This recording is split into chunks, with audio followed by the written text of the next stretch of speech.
Kwa kanyo ni miyo moro no ywak kadiel e nyim doho ma Machakos kuma ne onego somne bura matude gi nek mar nyare ma jahigni 2. Miyo no ne omoro ywak kapok bura ochakore kendo nochuno jang'ad bura mondo miye thuolo mar dhi yudo thieth. Jafwambo marwa en Judith Omondi miyowa ler mar wachni. E laro mar doho ma Machakos, miyo ma hike ni e diere ma oyang kaka Mary Mukulu ywak kadiel.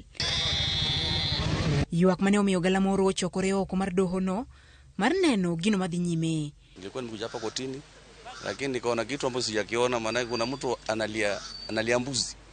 Sasa ni maajabu maana vya kusikia kwamba watu ubadilishwa wakaanza kufanya namna hiyo. So ni mara yangu ya kwanza kuna vitu kama hivi. Mimi siombi ikuwe namna hiyo. In case kama alikuwa ameletwa kwa sababu ya kesi ya mbuzi na kondoo, anavaa hiyo kitu angekubali mapema ili asifikie hiyo kiwango.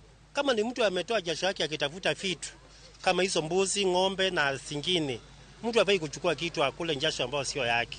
Hiyo sio mzuri. At least mtu alidhike na ile yake amefanyia, ile ametolea jasho, hata Biblia inakubali hiyo. Kwa hivyo kila mtu mahali ambao mtu ananuia kuchukua kitu ambao sio chake, agome mara moja. Watu wanasema ati asijui alifanya na ni makosa, sijui ni nini inatendeka. Mukulu ne ochope nyim doho kinyima kawuono kuma ne owinjo somie bura matude kod nek mar nyathine ma jahiga 2 kod nus. Kata kamano, mana dakika machuok to ichako bura, ne ogolo ywak kido mar diel oko mar doho no.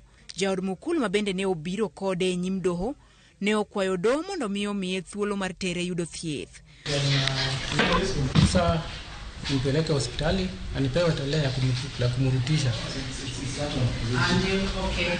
Wachni ne ochuno jang'ad bura Margaret Muigai mondo migi thuolo mar dhi od thieth. The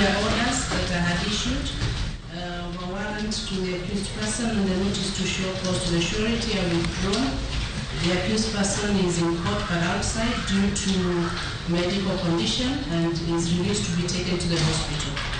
Kaluwore kod lipot mar bura mane ochwale nyim doho no ma Machakos, Mary Mukulu ma wuokie kar dak Mambe ne en achich nek mar nyare ma jahiga 2 kod nus ma ikoni ne odeyo tarik 20 dwe mar achiel higa ma okalo. Ne owuok oko kod rambun mar Sh500 kendo bura no ne owinjo talo odiochieng' ma kawuono gino mane ok otimore. Bura no ichan winj kendo tarik 27 mar dwe mar 4 higa ni.